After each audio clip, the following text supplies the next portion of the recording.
കർത്താവിന് കുഞ്ഞുങ്ങളെ ഒത്തിരി ഇഷ്ടമാ.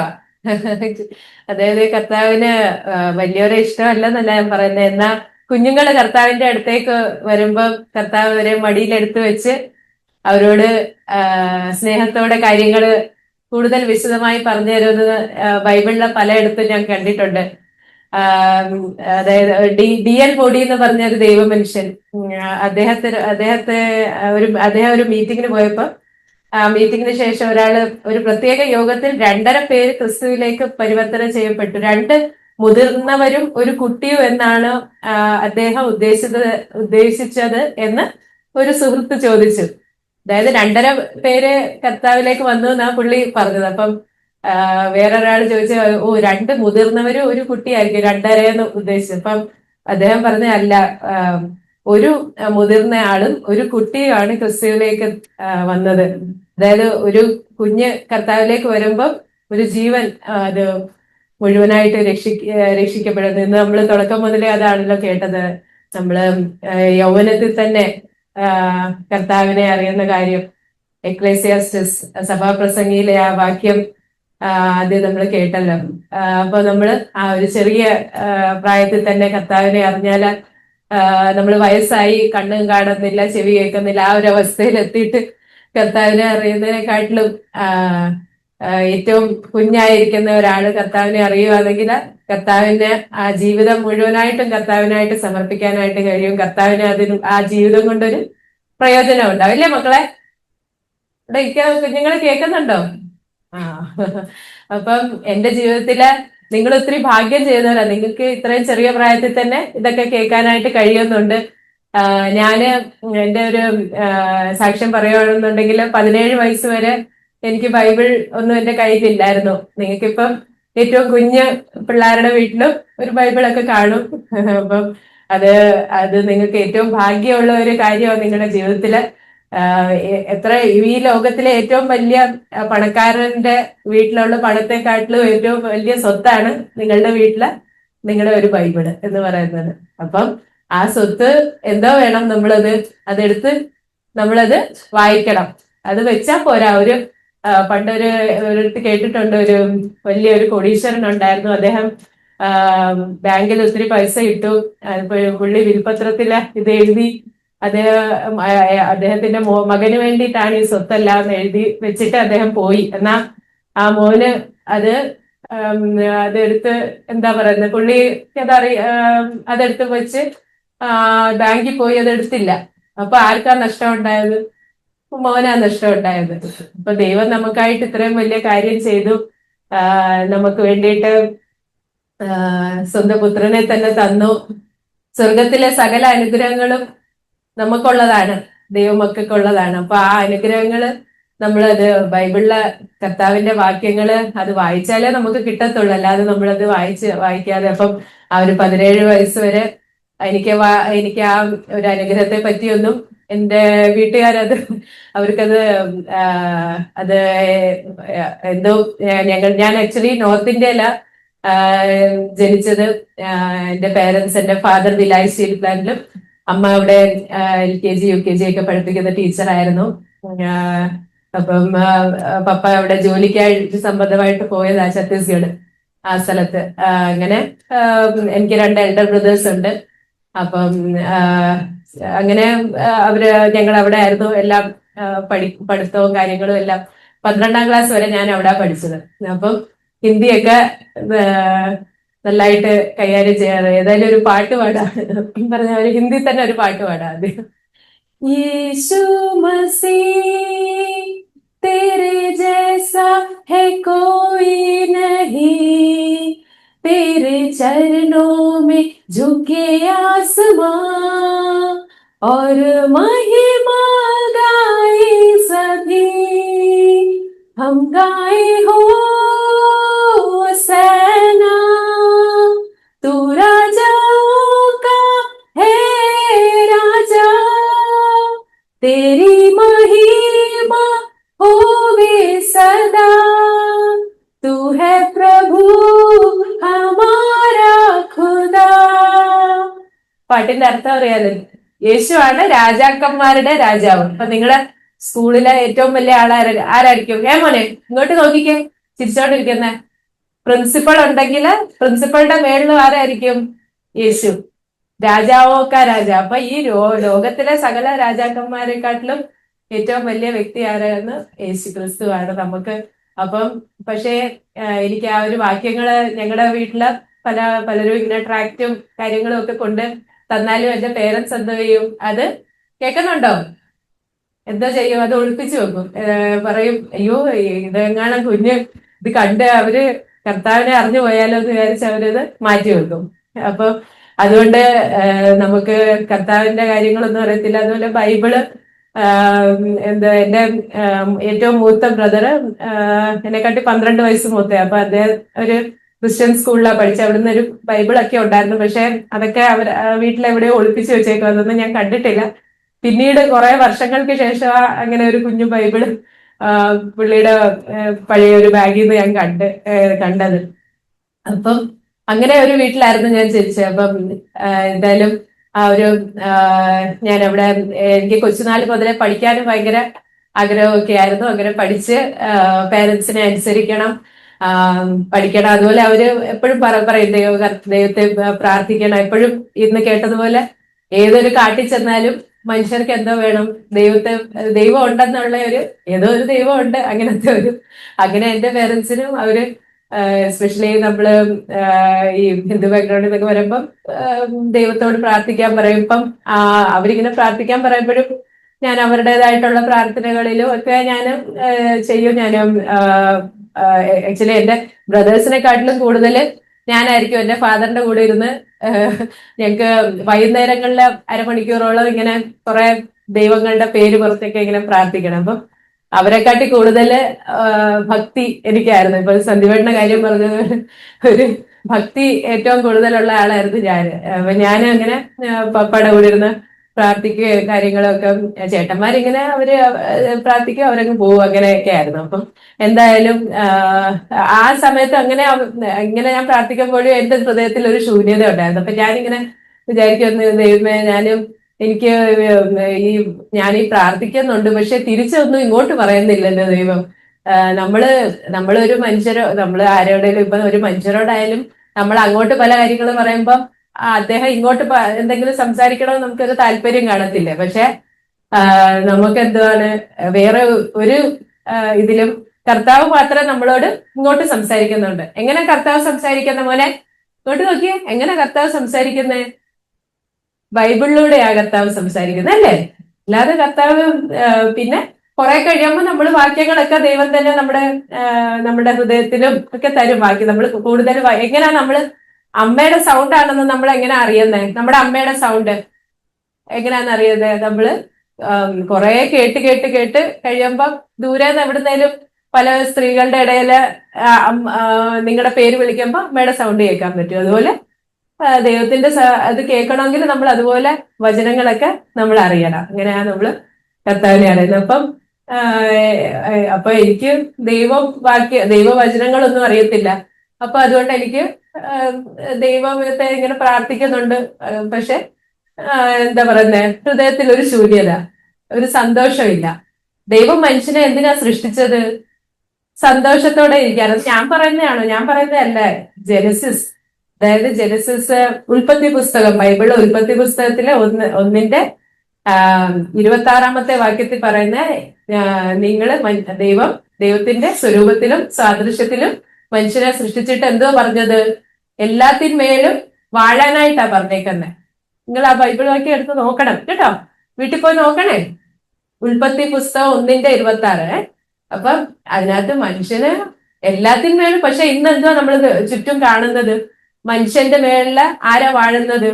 മനുഷ്യരാണോ അല്ലാതെ? അതോ മനുഷ്യന്റെ മേലാണ് ബാക്കിയുള്ളവര്? മൊബൈല് വാഴുന്നു, കൂട്ടുകാർ വാഴുന്നു, അതുപോലെ പല പല കാര്യങ്ങൾ നമ്മളാണോ ഇതിന്റെയൊക്കെ മേളിൽ? നമ്മളെല്ലാം അഡിക്റ്റഡ് ആയിട്ടിരിക്കുക പല കാര്യങ്ങളും. അപ്പം ദൈവം ഇതെല്ലാം നമ്മളുടെ കാലിന്റെ അടിയിലായിരിക്കേണ്ടത്, പക്ഷെ ഇതെല്ലാം നമ്മുടെ തലയുടെ മേളിലാണ് ഇപ്പൊ ഇരിക്കുന്നത്. അപ്പം അതുപോലെ തന്നെ നമ്മളുടെ ഹൃദയത്തിലെ പല ശൂന്യതയും പിന്നെ സങ്കടങ്ങളും. കുഞ്ഞുങ്ങളാവുമ്പോ എനിക്ക് 3 പെൺപിള്ളേരാ ഉള്ളത്. അവർക്ക് ഇടയ്ക്കിടയ്ക്ക് എന്താ വരും? സങ്കടം വരും, പെട്ടെന്ന് കരയും, ഇല്ലേ? കുഞ്ഞുങ്ങളെല്ലാരും പെട്ടെന്ന് കരയത്തില്ലേ? എന്തെങ്കിലും ആമ്പിള്ളേർക്ക് പിന്നെ കരച്ചിൽ വന്നില്ലേലും ദേഷ്യം വരും, അല്ലേ? പെട്ടെന്ന് ദേഷ്യപ്പെടും. അപ്പൊ അത് എന്തുകൊണ്ടാ വരുന്നത്? നമ്മളുടെ ഹൃദയത്തില് ദൈവം കർത്താവില്ല. അപ്പൊ ഞാനും അങ്ങനത്തെ ഒരാളായിരുന്നു. 17 വയസ്സ് വരെ എനിക്ക് സങ്കടം വരും, ദേഷ്യം വരും, പെട്ടെന്ന് പെട്ടെന്ന് എന്തുകൊണ്ടാ ദൈവം എന്റെ ജീവിതത്തിൽ ഇത് സംഭവിച്ചേ, അത് സംഭവിച്ചേ എന്ന ചോദ്യം ചോദിക്കും ദൈവത്തോട്. തിരിച്ച് ദൈവം ഒന്നും പറയത്തില്ല, കാരണം ബൈബിൾ ഇല്ലല്ലോ. അപ്പൊ ബൈബിളിലൂടെ അല്ല ദൈവം സംസാരിക്കുന്നത്, ഒന്നും റിപ്ലൈ ഇല്ല. നമ്മൾ അങ്ങോട്ട് എന്തോ പറയും, എന്തോ നടക്കും, ഇങ്ങനെ ആയിരിക്കും, വിധിയായിരിക്കും, നമ്മുടെ വിധിയായിരിക്കും എന്ന് നമ്മൾ പറഞ്ഞ് തള്ളും. പക്ഷെ നമ്മുടെ വിധി അതൊന്നുമല്ല. നമ്മുടെ വിധി നമുക്ക് വേണ്ടിയിട്ടുള്ള വിധി എന്തുവാ? ജെറമ്യ 29:11 പറയുന്നുണ്ട്, ദൈവം നമുക്ക് വേണ്ടി I have A plan for you, അല്ലെ? ദൈവത്തിന് നമുക്ക് വേണ്ടി ഒരു പദ്ധതി ഉണ്ട്, ഒരു ഫ്യൂച്ചർ ഉണ്ട്, ഒരു ഹോപ്പ് ഉണ്ട്. നമ്മളെല്ലാവരും വിചാരിക്കും നമ്മൾ ഹോപ്പ്ലെസ് ആണ്, അല്ലെ? നമ്മുടെ ജീവിതത്തിൽ ഒരു ലക്ഷ്യമില്ല. അങ്ങനെ ആയിരുന്നു ഞാനും 17 വയസ്സ് വരെ. പിന്നെ ഞാൻ ആക്ച്വലി എനിക്ക് നല്ലതായിട്ട് പഠിക്കണം, ഡോക്ടർ ആവണം എന്നൊക്കെ ആഗ്രഹമൊക്കെ ഉണ്ടായിരുന്നു. അങ്ങനെ ഞാൻ കേരളത്തിൽ വന്നു. കേരളത്തിൽ വന്നിട്ട് ഇവിടെ എന്റെ ബ്രദർ ട്രിവാൻഡ്രത്ത്, അദ്ദേഹം BSNL ജോലി ചെയ്യുന്നുണ്ടായിരുന്നു. അപ്പൊ പുള്ളിയുടെ കൂടെ ഞാൻ പുള്ളിയപ്പോഴത്തേക്ക് മാരീഡായി. എന്നിട്ട് ഞാൻ പുള്ളിയുടെ കൂടെ താമസിച്ച് ഞാൻ എൻട്രൻസിനൊക്കെ റിപ്പീറ്റ് ചെയ്തു. അപ്പൊ റിപ്പീറ്റ് ചെയ്യുമ്പോഴും നമ്മളുടെ നമ്മൾ 24 മണിക്കൂർ ഇരുന്ന് നമ്മൾ പഠിക്കും. നമ്മൾക്ക് ഒരു ലക്ഷ്യമുണ്ട്, അല്ലെ? നമുക്ക് ഏറ്റവും മാക്സിമം മാർക്ക് നമ്മൾ ഏറ്റവും ടോപ്പ് സ്കോർ കിട്ടണം, ടോപ്പ് മെഡിക്കൽ കോളേജിൽ അഡ്മിഷൻ വേണം. അപ്പം അങ്ങനത്തെ ഒരു ആഗ്രഹമാണ്. അതെല്ലാം നമുക്ക് ദൈവം ഇല്ലാത്തതുകൊണ്ട് നമുക്ക് വേറെ പല കാര്യങ്ങളിലും ആയിരിക്കും നമ്മളുടെ നമ്മൾ ഏറ്റവും നമ്മൾ തന്നെ ശ്രമിക്കണം. ദൈവം പേരൻസ് പറയുന്നത് പ്രാർത്ഥിക്കുക എന്നാ കഠിനാധ്വാനം, ഇല്ലേ? നമ്മളിങ്ങനെ രാപകലില്ലാതെ കഷ്ടപ്പെട്ട് ദൈവം തരുവോ അറിയത്തില്ല, ദൈവം എന്തുവാ നമുക്ക് വേണ്ടി, നമുക്കൊന്നും ദൈവം ഇങ്ങോട്ടൊന്നും പറയുന്നില്ല. അപ്പൊ അങ്ങനെ രാപകലില്ലാതെ കഷ്ടപ്പെട്ട് എന്റെ ആഗ്രഹമായിരുന്നു തിരുവനന്തപുരം മെഡിക്കൽ കോളേജിൽ കിട്ടണമെന്ന്. പക്ഷെ ദൈവം എന്നെ എവിടെ എത്തിച്ചത്? പുഷ്പഗിരി മെഡിക്കൽ കോളേജില്. എന്നാ അത് ദൈവത്തിന്റെ ഏറ്റവും ബെസ്റ്റ് പ്ലാൻ ആയിരുന്നോ എന്റെ ലൈഫില്? ആയിരുന്നു. അവിടെയാണ് ആദ്യമായിട്ട് ഞാൻ ബൈബിള് വായിക്കാൻ, അവിടെയാണ് ദൈവം ആദ്യമായിട്ട് എന്നോട് സംസാരിക്കുന്നത്. അപ്പം കൊച്ചുനാൾ മുതലേ എനിക്ക് ദൈവം എന്റെ ഒരു ഫ്രണ്ടായിട്ട് വേണം, എന്റെ ഒരു ഗൈഡായിട്ട് വേണമെന്ന് ആഗ്രഹം ഉണ്ടായിരുന്നു. പക്ഷെ അത് എപ്പോഴാണ് എനിക്ക് സാധിച്ചത്? ആ ഒരു 17 വയസ്സില് എനിക്ക് പുഷ്പഗിരി മെഡിക്കൽ കോളേജില് അവിടെ ചെന്നപ്പം പല ഫ്രണ്ട്സ് ഉണ്ട്, പല സീനിയേഴ്സ് ഉണ്ട്, റാഗിങ് ഉണ്ട്. ഇന്നത്തെ കാലത്തൊക്കെ എന്തോ ഉള്ളേ, സീനിയേഴ്സ് എന്തോ ചെയ്യും, വന്നിട്ട് റാഗിങ് ചെയ്യും, അല്ലേ? നമ്മളെയൊക്കെ വന്നിട്ട് അങ്ങനെ നീ ഇങ്ങനെ നടക്കാവും, ഇന്ന വേഷം ഇടണം, അല്ലെ? നിങ്ങളിപ്പോ കൊച്ചു പിള്ളേരാ, ഇപ്പൊ പേരൻസിന്റെ ഒക്കെ കൂടെയൊക്കെ ആ കുഴപ്പമൊന്നും ഇല്ല. കോളേജിലൊക്കെ ചെല്ലുമ്പോ എന്തോ സംഭവിക്കും, അയ്യോ 100,000 പുസ്തകങ്ങളുണ്ട്, എന്റെ അപ്പുറത്തൂടെ സീനിയേഴ്സ് ഉണ്ട്, പിന്നെ പേടിപ്പിക്കുന്ന ടീച്ചേഴ്സ് ഉണ്ട്. ഇതിന്റെയൊക്കെ എല്ലാം ഇടയ്ക്ക് നമ്മളൊരു പാവമുണ്ട്. അപ്പൊ നമുക്ക് എന്താ വേണം? ദൈവം ഇല്ലാതെ നമ്മുടെ വണ്ടി ഓടുവോ? പെട്രോൾ ഇല്ലാതെ വണ്ടി ഓടിക്കാറുണ്ടോ ആരേലും? ഇല്ല. അപ്പൊ നമുക്ക് ദൈവത്തിന്റെ ശക്തി ഇല്ലാതെ നമുക്ക് ഒരാൾക്കും മുമ്പോട്ട് പോകാനായിട്ട് കഴിയത്തില്ല. പലരും അവരുടെ സ്വയബലത്തിലും അതിലും, ഇപ്പൊ കേട്ടല്ലോ, ഒരാള് ഡോക്ടറായി അങ്ങനെ അറ്റത്തെ ഡോക്ടറായിട്ട് പോലും ഹൃദയത്തിൽ എന്തോ ഉള്ളത് പറഞ്ഞേ, കേട്ടായിരുന്നു ഇന്ന് രാവിലെ? ഇങ്ങ് ഡൽഹിയിലെ ഒരു ഡോക്ടറിന്റെ കാര്യം അങ്കിൾ പറഞ്ഞില്ലേ ഇന്ന്? ഡോക്ടറുടെ ഹൃദയത്തില് ശൂന്യതയുണ്ട്. അപ്പൊ അത് ആർക്കാ നിറയ്ക്കാനായിട്ട് കഴിയത്തുള്ളു? പറഞ്ഞേ കുഞ്ഞുങ്ങൾ, പറഞ്ഞേ, ആർക്കാ നിറയ്ക്കാനായിട്ട് കഴിയുന്നത്? യേശുവിന് മാത്രമേ. ആ ഒരു സ്നേഹം കൊണ്ട് നമ്മളുടെ ഹൃദയത്തെ നിറച്ചാൽ മാത്രമേ നമുക്ക് അവിടെ ആ ഒരു ശൂന്യതയൊക്കെ മാറി നമുക്കൊരു സമാധാനവും സന്തോഷവും. ഇപ്പം ജെനസിസ്, ഉൽപ്പത്തി പുസ്തകം 1:26 നമുക്ക് എല്ലാത്തിന്റെ മേളില്, നമ്മുടെ സാഹചര്യങ്ങളുടെ മേളില് പല പല പ്രശ്നങ്ങള്, പ്രയാസങ്ങള്, അവിടെ എല്ലാം നമുക്ക് എന്തോ ചെയ്യണം? അതിന്റെ മേളിലെല്ലാം വാഴണം, അല്ലേ? നമ്മളൊരു ക്രിസ്ത്യൻസ് എന്നൊക്കെ പറയുമ്പോൾ നമ്മള് കർത്താവിന്റെ ആൾക്കാരാ. അപ്പൊ നമ്മളായിരിക്കണം നമ്മുടെ സ്കൂളിലെ ലീഡേഴ്സ്, അല്ലേ? അപ്പൊ അവിടെയൊക്കെ നമ്മൾ വാഴണമെങ്കിൽ നമ്മുടെ ഹൃദയത്തില്, നമ്മുടെ ആ ഒരു ആത്മാവിന്ന് കേട്ടല്ലോ എസെക്കിയേലിന്റെ ആ ഒരു വേഴ്സില് നമ്മുടെ ആ ഒരു പഴയ ഹൃദയം, കല്ലായിട്ടുള്ള ഹൃദയം. അപ്പൊ 17 വയസ്സ് വരെ എന്റെ ഹൃദയം എങ്ങനെയായിരുന്നു ഞാൻ പറയാം. 17 വയസ്സ് വരെ ആരോടും മിണ്ടത്തില്ലായിരുന്നു. ഞാനുണ്ടായിരുന്ന ഒരു പുസ്തകം ഉണ്ടായിരുന്നു.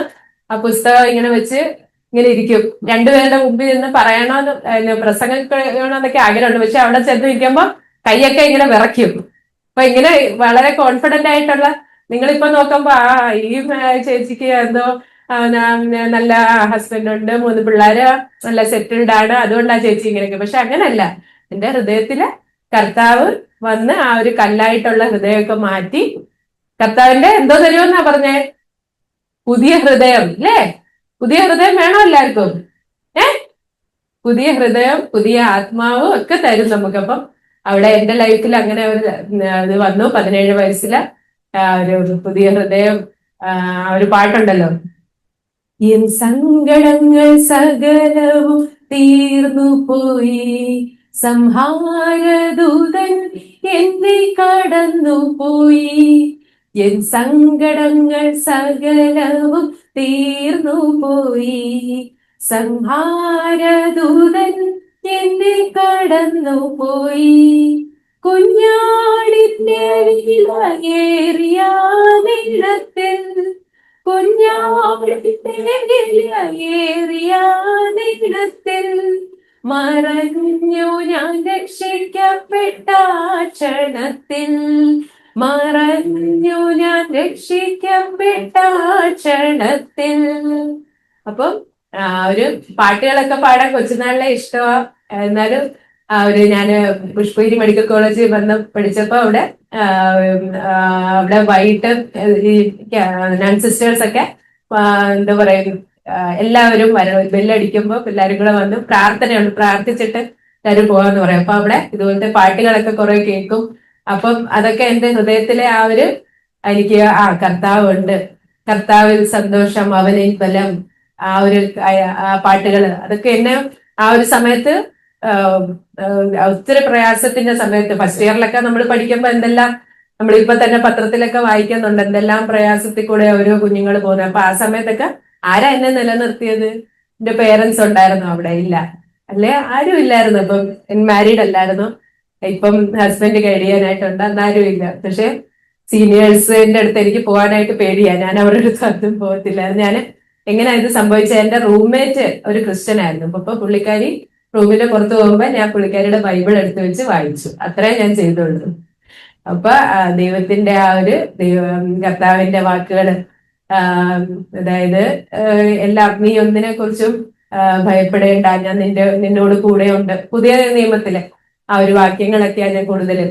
യേശുവിനെ പറ്റി കൊച്ചുനാള് മുതലേ കേട്ടിട്ടുണ്ടായിരുന്നു. എന്റെ വീട്ടില് യേശുവിന്റെ ഒരു പടമൊക്കെ, കാരണം ഈ ഹിന്ദു ബാക്ക്ഗ്രൗണ്ടിൽ ആകുമ്പോൾ ഒരുപാട് ദൈവങ്ങളുണ്ട്, അതിന്റെ കൂടെ യേശു ഒരു ദൈവം. അങ്ങനെ യേശു ക്രിസ്ത്യൻസിന്റെ ദൈവം എന്നുള്ള രീതിയിലായിരുന്നു കൊച്ചുനാൾ മുതലേ കേട്ടിട്ടുണ്ട്. അങ്ങനെ അത് വായിച്ചപ്പം കർത്താവിന്റെ സ്നേഹത്തെ പറ്റി അറിഞ്ഞു. അതിനുശേഷം അങ്ങനെ ഞാൻ ബൈബിള് വായിച്ച് കൂടുതൽ അതുവരെ എനിക്ക് ഇന്ന് കേട്ടതുപോലെ നമുക്ക് നമ്മുടെ ജീവിതത്തിൽ എല്ലാവരും പാപികളാണെന്ന് കേട്ടല്ലോ. അതുപോലെ എന്റെ ജീവിതത്തിലും എനിക്ക് നല്ലത് ചെയ്യണമെന്ന് ആഗ്രഹമുണ്ട്. പക്ഷെ എനിക്ക് നല്ലതായിട്ട് പഠിക്കണമെന്നുണ്ട്. പക്ഷെ പഠിക്കാനും ചെന്ന് ഇരിക്കുമ്പം ചിലപ്പോൾ ഒന്നും തലക്കറത്തില്ലായിരിക്കും. അങ്ങനെ അതെന്താ, നമ്മുടെ ഹൃദയത്തില് ആ കർത്താവിന്റെ സമാധാനവും സ്നേഹവും ഒക്കെ വന്നാലേ അത് എല്ലാം നമ്മൾ പഠിക്കുന്നതൊക്കെ ഗ്രഹിക്കത്തുള്ളൂ. അതുപോലെ പിന്നെ നമ്മള് എല്ലാത്തിനും ദൈവത്തിന്റെ ഇത് ശക്തി ഇല്ലാതെ നമുക്ക് ഒന്നിനും നമുക്ക് മുമ്പോട്ട് പോകാനായിട്ട് കഴിയത്തില്ല. അങ്ങനെ കർത്താവിന്റെ ആ ഒരു വാക്യങ്ങളൊക്കെ വായിച്ചു. പിന്നെ ഞാൻ എൻ്റെ എന്താ പറയുന്നത്, ഇവിടെ മെഡിക്കൽ കോളേജ് ആകുമ്പോൾ ഒത്തിരി ക്രിസ്ത്യൻ ഫ്രണ്ട്സ് ഒക്കെ ഉണ്ടായിരുന്നു. അപ്പൊ അവരിങ്ങനെ ബൈബിൾ സ്റ്റഡി പോലെ ചെയ്യുമായിരുന്നു.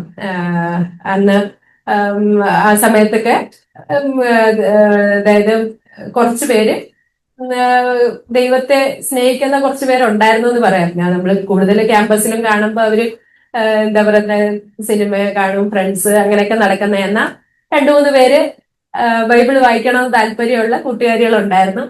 അപ്പൊ ഞാൻ എന്തോ ചെയ്തു, ഞാൻ വേറെ ബാക്കി ഫ്രണ്ട്സിന്റെ കൂടെ പോകാതെ അവരുടെ കൂടെ പോയിരുന്നു. അപ്പൊ നമ്മള് ജീവിതത്തിലെ ഓരോ ചെറിയ ചെറിയ തീരുമാനങ്ങളും എങ്ങനെയാ നമ്മളെ ഓരോ സ്ഥലത്തേക്ക് എത്തിക്കുന്നത് എന്നുള്ള കാര്യം കൂടെ ഞാൻ പറഞ്ഞു തരുന്നത്. അങ്ങനെ അവരുടെ കൂട്ടായ്മയിലൊക്കെ പോകാനും ഒക്കെ ഇടയായി. അങ്ങനെ അതിനുശേഷം ആ സഭയിൽ പോകാനായിട്ട് ഇടയായത്. പിന്നീട് അപ്പം ഇതൊക്കെ സംഭവിക്കുമ്പം എന്റെ ജീവിതത്തിലെ ആ ഒരു സന്തോഷവും സമാധാനവും കാണുമ്പോൾ പേരൻസിന് എന്തോ പറ്റും? പേരൻസിന് ഇഷ്ടപ്പെടത്തില്ലേ? ഇഷ്ടപ്പെടും അല്ലേ?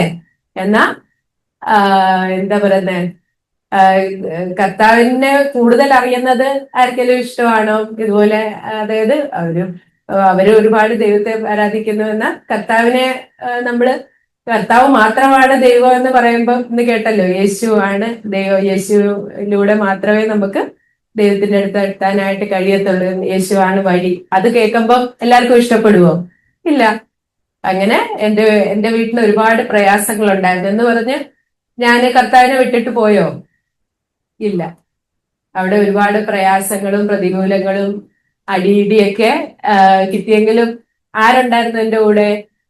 യേശു ഉണ്ടായിരുന്നു അല്ലേ? അപ്പൊ നമ്മുടെ ജീവിതത്തിൽ എന്തെല്ലാം പ്രയാസങ്ങളും പ്രതികൂലങ്ങളും കാര്യങ്ങളും ഒക്കെ വന്നാലും അവിടെ എല്ലാം ആരുടെ കൂടെ നമ്മൾ നടക്കണം? യേശുവിന്റെ കൂടെ നടക്കണം. അപ്പൊ നിങ്ങൾ ചോദിക്കും, യേശുവിനെ കാണാനായിട്ട് കഴിയുന്നില്ലല്ലോ, നമ്മുടെ കൂടെ നടക്കണോന്നൊക്കെ പറഞ്ഞാൽ എങ്ങനെയാ? അപ്പൊ നമ്മുടെ ഹൃദയത്തിൽ ആരാ വരുന്നത്? നമ്മൾ യേശുവിനെ അക്സെപ്റ്റ് ചെയ്യുമ്പോൾ നമ്മുടെ ഹൃദയത്തിലെ പരിശുദ്ധാത്മാവ് വന്ന് പറയാം. അപ്പൊ നിങ്ങൾ എല്ലാവരും ഇന്ന് കേട്ടതുപോലെ കർത്താവിനായിട്ട് നിങ്ങളുടെ ജീവിതം സമർപ്പിക്കുമ്പോൾ കർത്താവിന്റെ ആ ഒരു പരിശുദ്ധാത്മാവ് നിങ്ങളുടെ ഹൃദയത്തിൽ വരുകയും സമാധാനം തരുകയും അങ്ങനെ കർത്താവിന് വേണ്ടി ഇന്ന് ഞാൻ ആ 17 വയസ്സിലെ തീരുമാനം എടുത്തോണ്ട് ഇന്ന് എന്റെ ജീവിതം കർത്താവിന് വേണ്ടി യൂസ്ഫുൾ ആയിട്ട്. അപ്പൊ നിങ്ങളുടെ കുഞ്ഞു പ്രായത്തിൽ തന്നെ നിങ്ങൾ ഇപ്പൊ ഇവിടെ ഇരിക്കുന്ന അങ്കിൾമാരായാലും എത്രയോ പേര് അവര് ചെറുപ്പത്തിലെ അവര് തീരുമാനിച്ചു കർത്താവിന് വേണ്ടി ജീവിക്കണം. അതുകൊണ്ട് അവരുടെ ജീവിതം പിന്നെ കർത്താവിന് വേണ്ടി യൂസ്ഫുൾ ആയി. ആ ഒരു ജീവിതമാണ് ഞാൻ പറയും ഏറ്റവും സന്തോഷം തരുന്ന ജീവിതം. ഇപ്പം എന്റെ കൂടെ പഠിച്ച ചേച്ചിമാരുണ്ട്, ഒത്തിരി പേരുണ്ട്, അല്ലെങ്കിൽ എന്റെ കൂടെ വർക്ക് ചെയ്യുന്നവരുണ്ട്. ചിലപ്പോ അവർക്ക് എന്നെക്കാട്ടിലും ഒത്തിരി ഡിഗ്രി ഉണ്ടായിരിക്കും. അല്ലെങ്കിൽ ഇപ്പം MBBS, ഞാനിപ്പോ MBBS ചെയ്തിട്ടുള്ള MBBS കഴിഞ്ഞ് അതിലും വലിയ ഡിഗ്രി, അതിലും മേലെ അങ്ങ് അമേരിക്കയിൽ പോയവരും അവിടെ പോയവരും ഇവിടെ. എന്നാ ആ ഒരു ശൂന്യത ഉണ്ടോ അവരുടെ ജീവിതത്തില്? കർത്താവിനെ അറിഞ്ഞിട്ടുണ്ടെങ്കിൽ ആ ശൂന്യത പോയിട്ടുണ്ടാവും. എന്നാൽ കർത്താവിനെ അറിയാത്തവരുടെ ജീവിതത്തിലെല്ലാം ആ ഒരു ശൂന്യത ഉണ്ടായിരിക്കും. ഇല്ല, അറിയാത്തവർക്ക് ആ ഒരു ശൂന്യത എപ്പോഴും ഉണ്ടായിരിക്കും. അപ്പം നമ്മള് നമ്മുടെ ലൈഫില് എന്തെല്ലാം പ്രയാസങ്ങളും പ്രതികൂലങ്ങളും ഒക്കെ വന്നാലും അവിടെ കർത്താവിന്റെ ഒരു സാക്ഷിയായിട്ട് നിൽക്കാനും ഒക്കെ നിങ്ങളെ ഓരോരുത്തരെയും ദൈവം സഹായിക്കട്ടെ. പിന്നെ ആ ഒരു പുതിയ ആത്മാവ്, പുതിയ ഹൃദയം, അത് നിങ്ങൾക്ക് ഈ മീറ്റിംഗ്, ഇന്ന് ഈ ഒരു മീറ്റിംഗ് എന്ന് വെച്ചാൽ നമ്മൾ വിചാരിക്കുക നമ്മുടെ യാദൃശ്ചികമായിട്ട് ഇവിടെ വന്നു, അങ്ങനെയല്ല. ദൈവമാണ് ഒരു ദിവസവും തീരുമാനിക്കുന്നത്, അല്ലാതെ പിശാചല്ല. ദൈവത്തിന് ഒരു ശത്രു ഉണ്ട്. അതിനെപ്പറ്റി അതും കൂടെ ഞാൻ പറഞ്ഞിട്ട് അവസാനിപ്പിക്കാം. ദൈവത്തിന് ഒരു ശത്രു ഉണ്ട്. ആരാ ദൈവത്തിന്റെ ശത്രു? പറഞ്ഞേ. സാത്താൻ. കറക്റ്റ്. അപ്പൊ സാത്താനാണ് ഇതെല്ലാം കുഴപ്പങ്ങൾ ഉണ്ടാക്കുന്നത്. അപ്പൊ നമ്മള് ആരുടെ കൂടെ ആണെന്നുള്ളത് നമ്മൾ ഇന്ന് ഇപ്പം പേരൻസിനെ അനുസരിക്കരുത്, അല്ലെങ്കിൽ എന്തെങ്കിലും പേരൻസ് പറയുക നീ എന്താ പറയുന്നത് ഇപ്പൊ പഠിക്കണം, അല്ലെങ്കിൽ ഇപ്പൊ മൊബൈൽ ഫോൺ യൂസ് ചെയ്യണ്ട, അങ്ങനെയൊക്കെ പറയുമ്പോൾ നമ്മുടെ ഹൃദയത്തിൽ എന്താ വരും? അയ്യോ, എന്തുവാ എപ്പോഴും ഇങ്ങനെ അനുസരണം. അല്ലെങ്കിൽ പിന്നെന്തൊക്കെയാ നമ്മുടെ ജീവിതത്തില് ഓരോ സങ്കടങ്ങളും. നമുക്ക് തോന്നും കുറച്ചു നേരം നമുക്ക് ഇവിടെ ഇങ്ങനെ സങ്കടപ്പെട്ടങ്ങ് ഇരിക്കാം. അങ്ങനെയാണോ? അതിനാണോ ദൈവം നമ്മളെ സൃഷ്ടിച്ചേക്കുന്നത്? അല്ലെങ്കിൽ എനിക്ക് അയാളെ ഇഷ്ടമല്ല, അതുകൊണ്ട് ഞാൻ ദേഷ്യപ്പെട്ടങ്ങ് ഇരിക്കാം. അപ്പൊ ഈ ചിന്തകളൊക്കെ ആരാ കൊണ്ടുവന്ന് തരുന്നത്? പിശാച് അല്ലേ? പിശാച് ഇതെല്ലാം കൊണ്ടുവന്ന് തരും. കാരണം പിശാചിന് എന്തോ ആരെ ഇഷ്ടമല്ല? പിശാചിനെ നമ്മളെ ഇഷ്ടമാണോ? എല്ലാവരും പറയും പിശാചിനെ ഭയങ്കര ചിലരൊക്കെ സേറ്റൻ വർഷിപ്പേഴ്സ് ഉണ്ട്, അവര് ചെന്ന് പിശാചിനെ ആരാധിക്കുന്നത്. പക്ഷെ പിശാചിന് നമ്മളെ ഇഷ്ടമല്ല. കാരണം ദൈവം എന്തോ നമുക്ക് ഒരു ഏതൻ തോട്ടമൊക്കെ തന്ന് നല്ല അടിപൊളിയായിട്ടുള്ള, പിള്ളേരുടെ ഭാഷയിൽ പറഞ്ഞ അടിപൊളി അല്ലേ, നല്ലതായിട്ടുള്ള ഒരുപാട് കാര്യങ്ങളും ഒക്കെ എല്ലാത്തിന്റെ മേലെ വാഴാനുള്ള അത് എല്ലാം തന്നപ്പം അസൂയുണ്ട് പിശാചിന്, കർത്താവിന്റെ ശത്രു. അപ്പം പുള്ളി നമ്മളെ എങ്ങനെങ്കിലും കർത്താവിന്റെ സന്നിധിയിൽ നിന്ന് മാറ്റിക്കളയാൻ, ഇങ്ങനെ ഓരോ ബാഡായിട്ടുള്ള ഫ്രണ്ട്സിനെ, അല്ലെങ്കിൽ മൊബൈൽ ഫോണിനെ, അല്ലെങ്കിൽ എന്തെങ്കിലും അഡിക്ഷൻ, ഇതെല്ലാം കൊണ്ടുവരുന്നത്. അപ്പൊ നമ്മള് അവിടെ എന്തോ പറയണം? നോ പറയണം അല്ലേ? അവിടെ എല്ലാം ഒരു തീരുമാനം എടുക്കണം, നോ പറയണം. എന്നിട്ട് കർത്താവിന് നമ്മുടെ ലൈഫ് കൊടുക്കണം. കർത്താവിന്റെ കൂടെ കൈപിടിച്ച് നടക്കുന്ന ജീവിതമാണ് ഏറ്റവും സന്തോഷമുള്ള ജീവിതം. ഞാൻ ഇപ്പൊ തന്നെ എന്റെ മാരേജിനെ പറ്റിയും കൂടെ ഒന്ന് പറഞ്ഞ, അതായത് എന്റെ പല പല കൂട്ടുകാരികളും അവർക്ക് അവർക്ക് ഇഷ്ടമുള്ളവരെ അവർ കാണുമ്പം ഇഷ്ടപ്പെട്ടു, അപ്പം നല്ലതായിരിക്കും എന്ന് പറഞ്ഞ് അവര് പോയി കല്യാണം കഴിക്കും. പക്ഷെ എന്റെ ലൈഫില് ഞാന് എന്ത് പറഞ്ഞു, എന്റെ സീനിയേഴ്സ് ആയിട്ടുള്ള അവരോട് എന്റെ വീട്ടിൽ നിന്ന് അതായത് കർത്താവിനെ പ്രാർത്ഥിക്കാത്ത മീൻസ് അവരുടേതായിട്ടുള്ള രീതിയിൽ കല്യാണം കഴിപ്പിക്കണമെന്ന് ഭയങ്കര പ്രഷറായിരുന്നു എന്റെ വീട്ടില്. എന്നാൽ ഞാൻ എന്റെ സീനിയേഴ്സിനായിട്ടുള്ള അവരോടൊക്കെ വെച്ചിട്ട് പറഞ്ഞു, എൽഡേഴ്സിനോടൊക്കെ പറഞ്ഞു. അങ്ങനെ അവരാണ് സത്യവേട്ടനെ പ്രപ്പോസൽ കൊണ്ടുവരുകയും അങ്ങനെ ഒരു അതില് ഞാൻ പ്രാർത്ഥിക്കുകയും സത്യവേട്ടൻ പ്രാർത്ഥിക്കുകയും അങ്ങനെയാണ് ഞങ്ങള് ഒരു തീരുമാനത്തിലോട്ടൊക്കെ വന്നത്.